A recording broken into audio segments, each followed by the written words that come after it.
क्या कभी ऐसा हुआ है कि बचपन में ना जिस इंसान की शक्ल देखकर ही चिढ़ाती थी या जिसके साथ रोज किसी न किसी बात पर झगड़ा होता था, सालों बाद अचानक उसी इंसान की कमी महसूस होने लगे? हाँ, मतलब ये दिमाग का एक बेहद अजीब खेल है ना? आमतौर पर हम लोग दोस्ती और दुश्मनी को ना दो बिल्कुल अलग खानों में रखते हैं, एकदम सफेद और काला। बिल्कुल। या तो कोई इंसान दोस्त है जिसके साथ बातें होती हैं, या फिर वो दुश्मन है जिससे दूर रहना ही बेहतर लगता है। सही बात है। और देखिए, ये खाने बनाना इंसानी फितरत का एक हिस्सा है। हम चीजों को सरल रखना चाहते हैं ना। यानी दिमाग को आसानी चाहिए। हाँ, क्योंकि उलझे हुए रिश्ते दिमाग से बहुत ज्यादा ऊर्जा यानी मेंटल शक्ति मांगते हैं। इसलिए जो इंसान हमारी हर बात नहीं मानता या जिससे हमारे विचार नहीं मिलते, हम आसानी से उसे एक अलग खाने में डालकर भूल जाना चाहते हैं, ताकि दिमाग शांत रहे। एकदम सही। ये बस एक मनोवैज्ञानिक सुरक्षा है। लेकिन कहानी तब घूम जाती है जब ये खाने आपस में मिलने लगते हैं। क्या हो अगर जिस इंसान को बहुत पहले उस दुश्मन वाले खाने में डाल दिया था, मेरा मतलब है वही इंसान असल में एक बेहद करीबी दोस्त बनने की क्षमता रखता हो? ये थॉट अपने आप में बहुत गहरा है। वही तो आज की इस गहन चर्चा में हम कुछ ऐसे ही उलझे हुए पर बेहद खूबसूरत जज्बातों पर बात करने वाले हैं। आज हम एमेरिक्स टाइम चैनल की एक बेहद भावुक कहानी जिसका नाम है अगर हम लड़ते ना, उसका विश्लेषण कर रहे हैं। हाँ, और कहानी सच में बहुत रिलेटेबल है। बिल्कुल। इस चर्चा का उद्देश्य ना इस छोटी सी कहानी में छिपे अहंकार, वक्त के गुजरने का दर्द और उन अनकहे दोस्तों की कमी के मनोविज्ञान को समझना है, जो बस थोड़ी सी नासमझी के कारण पीछे छूट गए। चलिए इसको थोड़ा विस्तार से समझते हैं। जरूर। देखिए, इस कहानी की जो बुनियाद है ना, वो एक बेहद गहरे विरोधाभास पर टिकी है। विरोधाभास यानी पैराडॉक्स। हाँ, पैराडॉक्स। कहानी में एक सवाल पूछा गया है कि जिस इंसान से हम सबसे ज्यादा लड़ते हैं, क्या वो कभी हमारी जिंदगी का सबसे अच्छा दोस्त बन सकता था? सही में ये सवाल दिमाग को झकझोर देता है। वही तो। ये सवाल अपने आप में इंसानी जज्बात की जटिलता को दर्शाता है। हाँ, कहानी में जिक्र किया गया है कि क्लास में एक लड़की थी जिससे इस लेखक की कभी बनती ही नहीं थी। अच्छा। छोटी छोटी बातों पर बस लड़ाई हो जाती थी। गलती चाहे जिसकी भी हो, नतीजा हमेशा एक ही निकलता था, दूरी। बिल्कुल, बचपन में यही होता है। उस वक्त दिमाग में बस एक ही ख्याल आता था कि इस इंसान से तो बात ही नहीं करनी है। लेकिन रुकिए, मुझे यहां इस बात पर थोड़ी सी शंका है। कैसी शंका? मतलब क्या हर झगड़ा करने वाला बच्चा या हर तंग करने वाला इंसान सच में दोस्त बनना चाहता है? ये थोड़ा ज्यादा आदर्शवादी या किताबी नहीं लगता? आखिर लड़ाई तो दुश्मनी का ही प्रतीक होती है ना। ये एक बहुत ही वाजिब सवाल है, पर यहाँ जो सबसे दिलचस्प बात है वो ये है कि हम किसी आम बदमाशी या एक तरफा परेशान करने की बात नहीं कर रहे हैं। ओह, यानी बुलिंग की बात नहीं हो रही यहाँ। नहीं, बिल्कुल नहीं। हम उस आपसी तकरार की बात कर रहे हैं जहाँ दोनों पक्ष लगातार एक दूसरे से उलझते हैं। मनोविज्ञान में ये देखा गया है कि किसी भी रिश्ते का सबसे बड़ा दुश्मन नफरत नहीं है, बल्कि उदासीनता या बेपरवाही है। बेपरवाही यानी इग्नोरेंस। हाँ, जब दो लोग आपस में लड़ते हैं ना, चाहे वजह कुछ भी हो, वो असल में एक दूसरे को अपना सबसे कीमती ध्यान दे रहे होते हैं। वेट, सच में? हाँ, अगर किसी को दूसरे से फर्क ही नहीं पड़ता तो वो उससे बहस भी नहीं करेगा, वो बस उसे अनदेखा कर देगा। ओह वाह, तो इसका मतलब ये हुआ कि झगड़ा तभी होता है जब फर्क पड़ता है। एकदम सही। पर एक बात बताइए, बचपन में लोग इस ऊर्जा को, इस एनर्जी को दोस्ती में क्यों नहीं बदल पाते? ऐसे टकरार में तो अक्सर बहुत सारी बातें बुरी लग जाती है ना। इसकी सबसे बड़ी वजह यह है कि बचपन में या किशोरावस्था में किसी के पास भावनात्मक शब्दावली नहीं होती। भावनात्मक शब्दावली मतलब? अपने इमोशंस को एक्सप्रेस करने के वर्ड्स। हाँ, एक बच्चे को ये नहीं पता होता कि किसी के प्रति अपने आकर्षण या किसी के साथ समय बिताने की चाहत को शब्दों में कैसे व्यक्त किया जाए। अच्छा, तो वो क्या करते हैं? इसलिए वो ध्यान आकर्षित करने के लिए सबसे आसान तरीका चुनता है, टकराना। जैसे किसी की पेंसिल छिपा देना या किसी बात पर बेवजह चिढ़ जाना। सही पकड़ा। ये तकरार असल में एक उलझे हुए रिश्ते का रूप ले लेती है। दोनों लोग एक दूसरे के करीब तो आना चाहते हैं, पर उन्हें सही तरीका ही नहीं पता होता। वही ना। एक दोस्ती शुरू करने की चाहत भावनात्मक समझ की कमी की वजह से लड़ाई का रूप ले लेती है। समझ लिया। अगर मैं इसे एक उदाहरण से समझूं, तो अहंकार या बचपन का ये गुस्सा एक भारी लोहे के कवच की तरह होता है। कवच, हाँ, ये एनालॉजी बहुत अच्छी है। ना? वो कवच चोट लगने से तो बचा लेता है और दूसरे को दूर रखता है, पर वो इतना भारी और बेढंगा होता है कि उसके होते हुए किसी को गले नहीं लगाया जा सकता। बिल्कुल। हालांकि उस कवच के अंदर दो इंसान आपस में जुड़ना चाहते हैं, पर वो उस लोहे की दीवार को गिराने की पहल नहीं करना चाहते। सही दिशा में सोच रहे हैं आप। और ये लोहे का कवच सिर्फ दूसरों को दूर नहीं रखता, ये उस इंसान को खुद भी एक घुटन में डाल देता है। वही तो।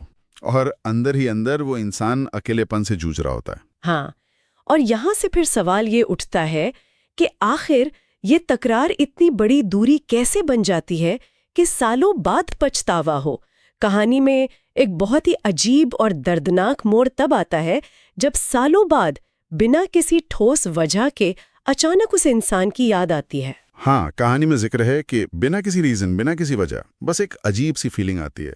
वही। और वहाँ एक मुख्य लाइन पर बहुत जोर दिया गया है कि अगर हम थोड़ा सा अहंकार साइड में रख देते तो शायद आज वो मेरी सबसे करीबी दोस्त होती। ये लाइन सच में पूरी कहानी का दिल है। यहाँ पर बात सच में बहुत दिलचस्प हो जाती है। लेकिन मैं फिर सोचने पर मजबूर हो रहा हूँ, क्या सिर्फ एक छोटा सा अहंकार ही दो लोगों को हमेशा के लिए अजनबी बना सकता है? देखिए, अहंकार छोटा नहीं होता ना। एक बच्चे के अंदर कितना ही बड़ा अहंकार हो सकता है जो सारी जिंदगी का नतीजा तय कर दे। अगर हम इसको बड़े पैमाने पर देखें तो बचपन का अहंकार कोई छोटी चीज नहीं होती।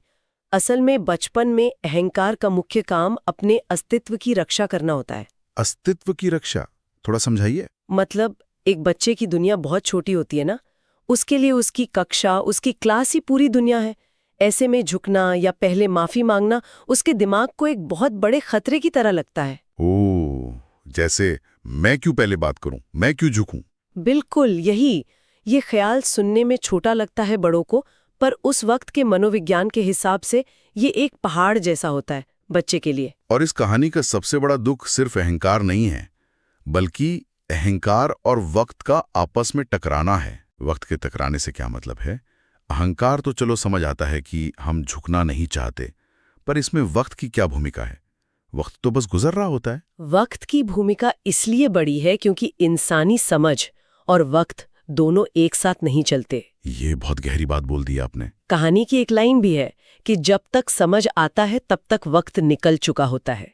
ये एक ऐसी सच्चाई है जो पूरी कहानी का निचोड़ है। सही बात है। जब किसी इंसान के पास वक्त होता है किसी रिश्ते को सुधारने का या दोस्ती का हाथ बढ़ाने का, तब उसकी समझ कच्ची होती है और अहंकार बड़ा होता है। और जब समझ आती है तो? और जब सालों बाद दुनिया की ठोकरें खाकर समझ आती है, परिपक्वता यानी मैच्योरिटी आती है, तब तक वो इंसान, वो मौका सब आगे बढ़ चुके होते हैं, जिंदगी के अलग पड़ाव पर पहुंच चुके होते हैं। इसे सुनकर समझ आता है कि दर्द उस लड़ाई का नहीं है, दर्द इस असमंजस का है। शायद वो कंप्लीटली भूल चुके हो। और दूसरी तरफ इस कहानी का लेखक अकेला सिर्फ एक सवाल के साथ खड़ा है कि अगर हम लड़ते ना तो क्या होता? वही, शायद कुछ नहीं और शायद सब कुछ। साथ हंसना, बातें शेयर करना, अब ये सब सिर्फ एक कल्पना बनकर रह गया है। तो आखिर इन सब का क्या मतलब है? मुझे एहसास हो रहा है कि इस पूरे किस्से में दुख की असल वजह ये नहीं है कि उन्होंने उस वक्त लड़ाई की। तो फिर दुख किस बात का है? दुख इस बात का बिल्कुल नहीं है कि उन्होंने आपस में कितनी बहस की। असल दुख उस संभावना का है जो कभी पूरी ही नहीं हो सकी, उस पोटेंशियल का जो उनके रिश्ते में था। इससे एक बहुत जरूरी सवाल उठता है, क्या किसी भी रिश्ते में लड़ाई का होना उस रिश्ते के खत्म होने का ऐलान होता है? लोग तो आमतौर पर यही मानते हैं कि लड़ाई हुई तो दोस्ती खत्म। पर जब हम पीछे मुड़कर देखते हैं ना, तो दिमाग हमें धोखा देता है। मनोविज्ञान में एक ऐसी प्रक्रिया होती है जहां हमारा दिमाग नकारात्मक यादों की तीव्रता को वक्त के साथ कम कर देता है। अच्छा। ताकि इंसान भावनात्मक रूप से सुरक्षित रह सके। बिल्कुल। यानी जो गुस्सा उस वक्त था वो दिमाग से धुंधला पड़ जाता है और पीछे छूट जाती है एक कोरी कल्पना, एक आशा कि काश हमने उस समय समझदारी दिखाई होती। इसका मतलब दिमाग अपने आप ही बुरी यादों को साफ कर रहा है ताकि हम ठीक रहें। पर यही सफाई हमें एक नए दुख में डाल देती है। सही कहा, क्योंकि याद बस वो अच्छी बातें या संभावनाएं रह जाती हैं। हम उस दोस्ती का शोक मना रहे होते हैं जो कभी थी ही नहीं। पर क्या इस पछतावे से बचने का कोई तरीका था? अगर लड़ाइयाँ इतनी ही आम है और दिमाग इस तरह से काम करता है, तो लोग आखिर एक दूसरे के करीब कैसे आए? कहानी का अंत इसका बहुत खूबसूरत जवाब देता है। उसमें लिखा है ना, कुछ रिश्ते टूटने के लिए नहीं, समझने के लिए होते हैं। वाह, ये विचार ध्यान देने लायक है। हाँ। तकरार या लड़ाई असल में रिश्तों का अंत नहीं, बल्कि उन्हें शुरू करने की पहली सीढ़ी होती है। जब दो लोग टकराते हैं तो वो एक दूसरे की सीमाओं को, पसंद और नापसंद को परख रहे होते हैं। यानी बाउंड्रीज टेस्ट कर रहे होते हैं। एकदम सही। अगर उस वक्त अहंकार को थोड़ा अलग रखकर इस टकरार को एक अलग नज़र से देखा जाए, एक जिज्ञासा के साथ देखा जाए कि आखिर ये सामने वाला इंसान ऐसा क्यों कर रहा है, तो वही लड़ाई एक मजबूत रिश्ते की नींव बन सकती है। यानी लड़ाई की वजह से दूरी नहीं आती, बल्कि लड़ाई के बाद जो एक कदम आगे बढ़कर मुद्दे को सुलझाने की कोशिश नहीं की जाती ना, उसकी वजह से दूरी आती है। वही तो। अगर वहां वो एक छोटा सा कदम उठा लिया जाता तो आज दोनों अजनबी नहीं होते।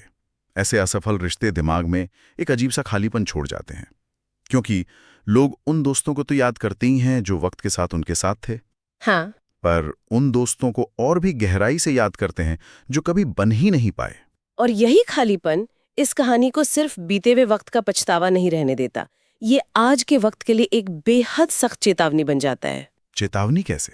क्योंकि इंसान की आदत होती है कि वो बीते हुए कल की गलतियों पर आंसू तो बहाता है, पर आज में उन्हीं गलतियों को फिर से दोहराता है। हम किसी को अहंकार की वजह से गंवा देते हैं और फिर अपने आसपास किसी नए इंसान के साथ दोबारा वही अहंकार की लड़ाई शुरू कर देते हैं। सही बात है। तो अगर इस पूरे विश्लेषण को एक धागे में पिरोया जाए तो तस्वीर बहुत साफ हो जाती है।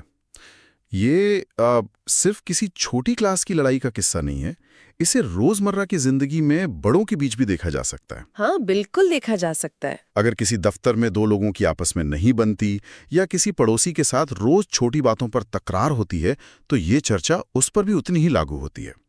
इन सब बातों से एक ही सार निकलकर सामने आता है कि वक्त पर अहंकार को छोड़ना और आपस की तकरार के पीछे छिपे उस संभावित दोस्त को पहचानना बेहद जरूरी है। वही ना, ताकि बाद में पछतावा ना हो। हाँ, ऐसा करना इसलिए जरूरी है ताकि जब आगे चलकर जिंदगी मुड़कर देखी जाए तो दिमाग में कोई अनकहे सवाल या पछतावे का बोझ ना रहे। बिल्कुल। और यहाँ पर अपनी आत्मसमीक्षा करना यानी खुद के अंदर झांकना बहुत बड़ी बात होती है। सही बात है, पर खुद को देखना आसान थोड़ी है। वही तो। दीवार की दूसरी तरफ खड़े इंसान पर उंगली उठाना हमेशा आसान होता है, पर खुद के दिमाग को ये समझाना कि शायद गुस्सा सामने वाले का नहीं, मेरी ही जिद का नतीजा है, ये बहुत हिम्मत का काम है। एकदम। इस कहानी में एक ऐसी सच्चाई छुपी है जिसे अपनाना जिंदगी का नजरिया बदल सकता है। वक्त तो किसी के हाथ में नहीं होता, वो गुजर ही जाएगा, पर समय रहते अपने अहंकार पर काबू पाना पूरी तरह इंसान के अपने इख्तियार में होता है। सही कहा आपने। इस पूरी यथार्थ और गहरे विश्लेषण के बाद, जहां हमने मनोविज्ञान और वक्त की कठोरता दोनों के पन्नों को पलटकर देख लिया है, सब कुछ एक ऐसे ठहराव पर आके रुकता है जहां सोचना मजबूरी बन जाता है। हाँ, ये रुककर सोचने वाली बात है। हम जान चुके हैं कि लड़ाइयां रिश्तों की सीमाएं जानने का तरीका होती हैं, और ये भी कि दिमाग कैसे पास्ट की बुरी यादों को मिटा देता है। पर आखिर में इस चर्चा को समाप्त करते हुए मेरे दिमाग में एक बिल्कुल ही नया विचार घूम रहा है। अच्छा, वो विचार क्या है? जब हम किसी से सबसे ज्यादा टकराते हैं, जब रोज की बहस एक आदत बन जाती है और दोनों तरफ से बस चिड़चिड़ापन और गुस्सा निकलता है, तो क्या हम वाकई उस इंसान से लड़ रहे होते हैं?